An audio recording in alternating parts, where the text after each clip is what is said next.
Hey guys, welcome back for another Captain Foley product review.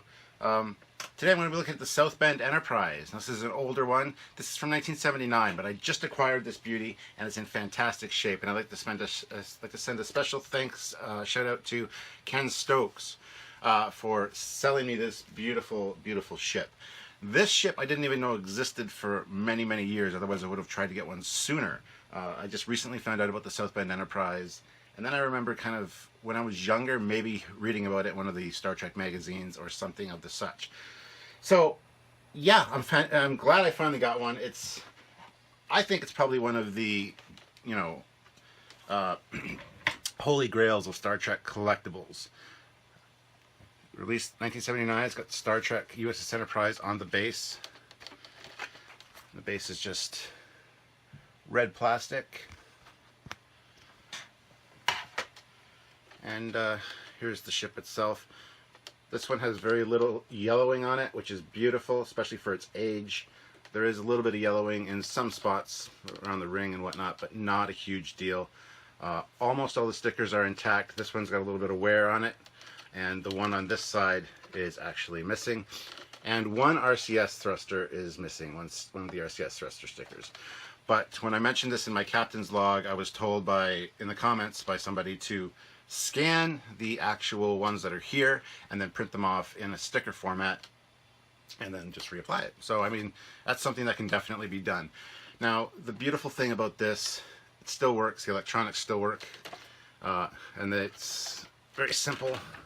There's a little battery compartment here, which you flip open, and there's a 9-volt battery in there. And this little knob here for the impulse crystal, that's the actual activation switch for the electronics. It's got a really high-pitched whine sound. It's supposed to be like the engine's powering up, I suppose, going to high warp, and the bridge dome flashes as well. So this is what it sounds like.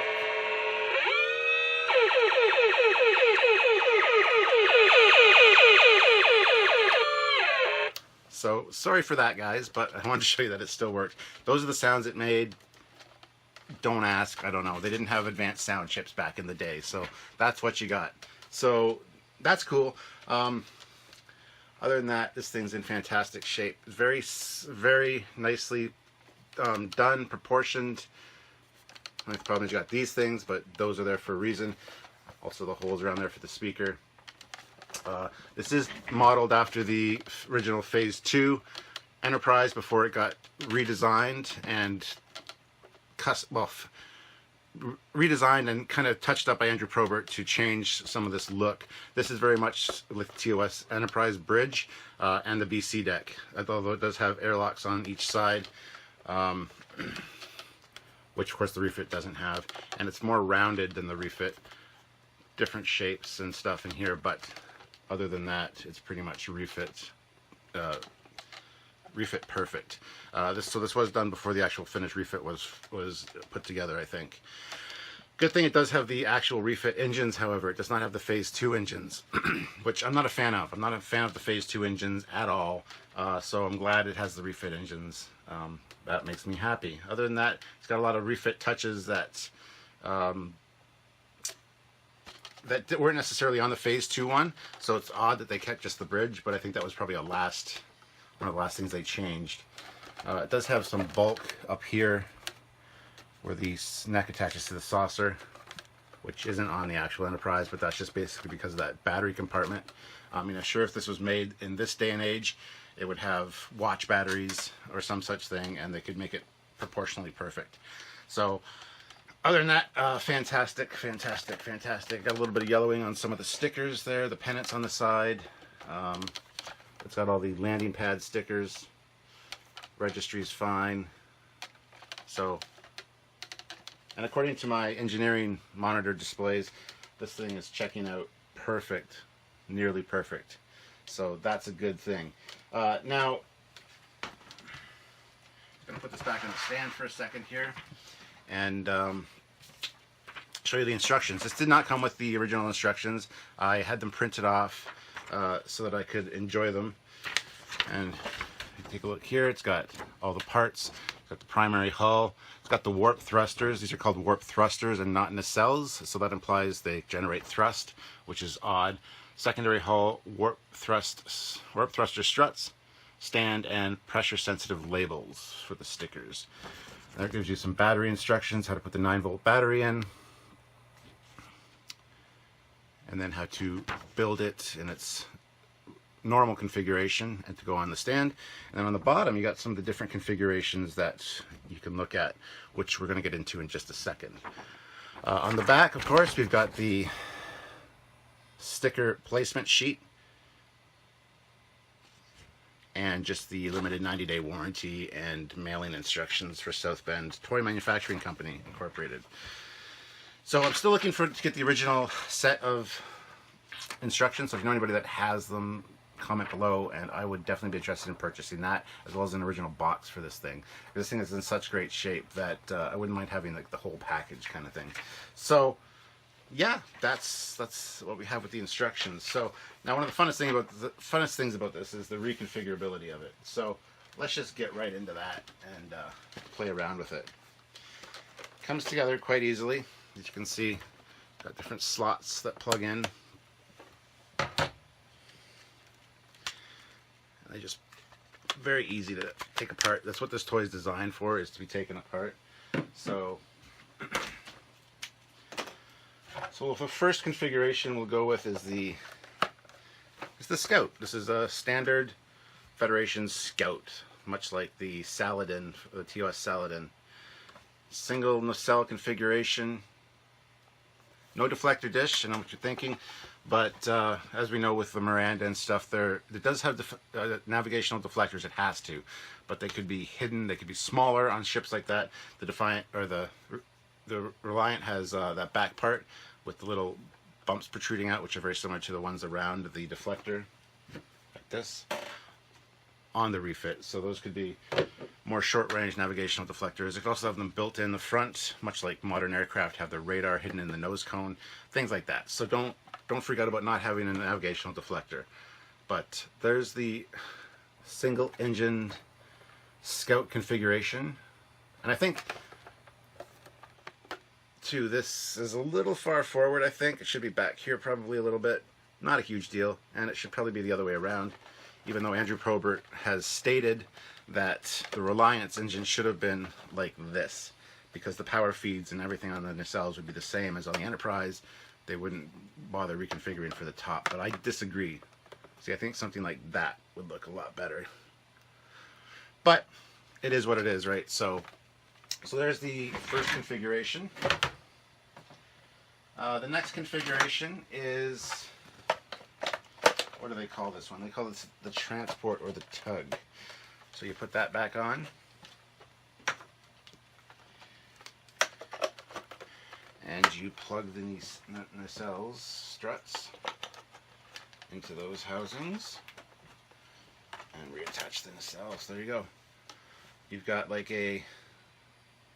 very much like a transporter tug, like the Ptolemy class. And this could be the module.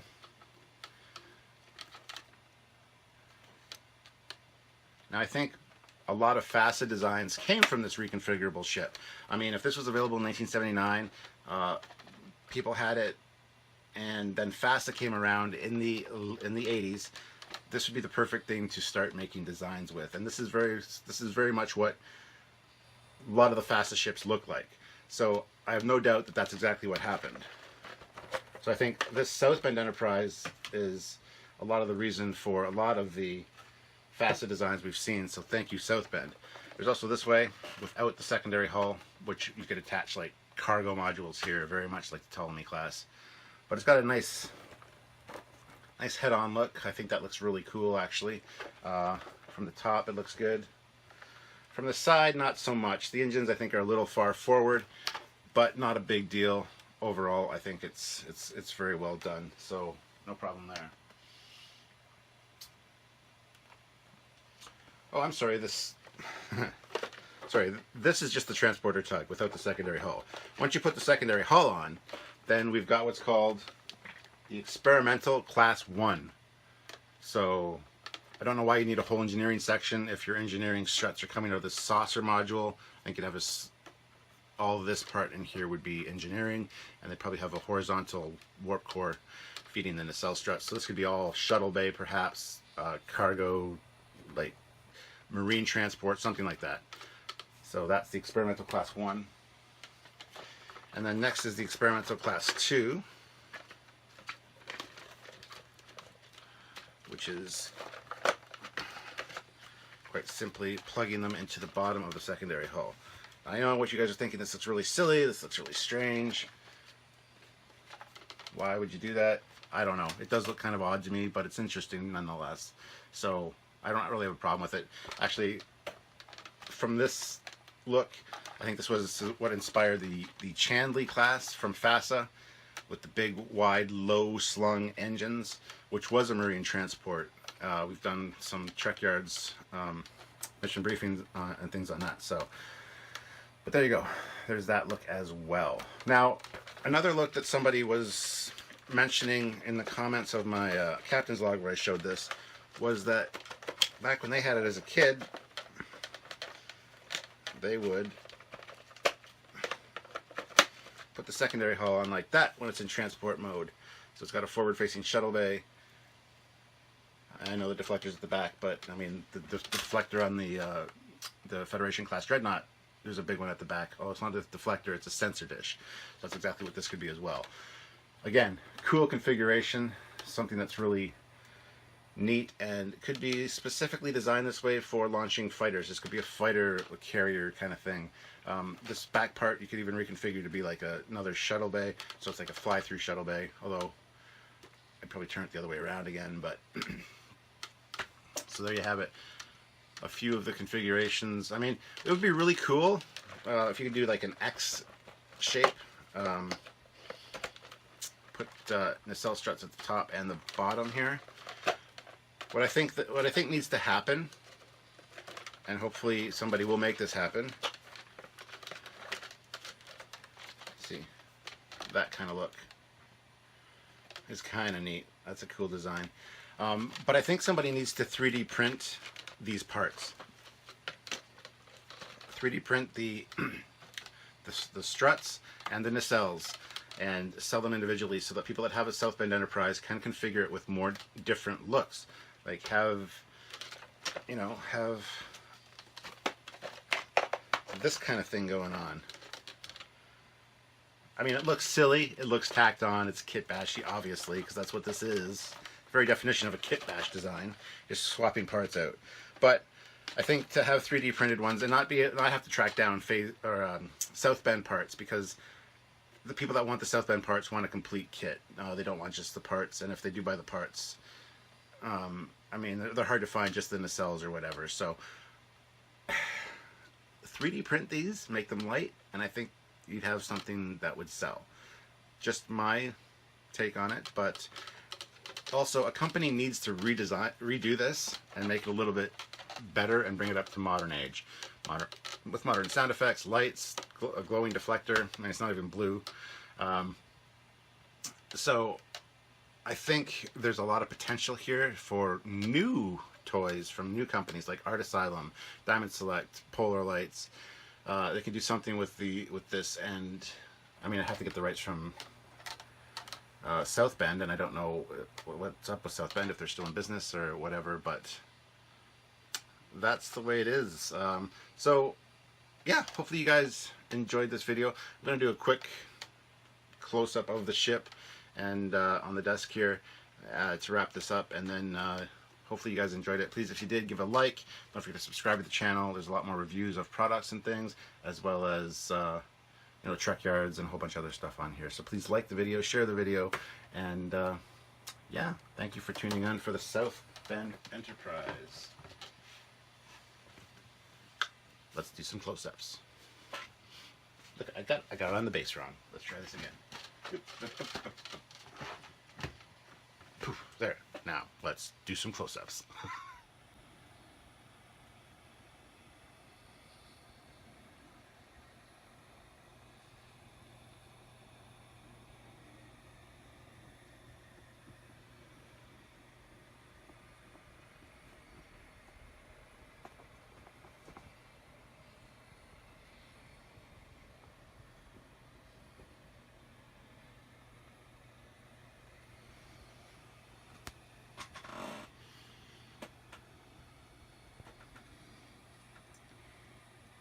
Alright guys, hope you enjoyed this.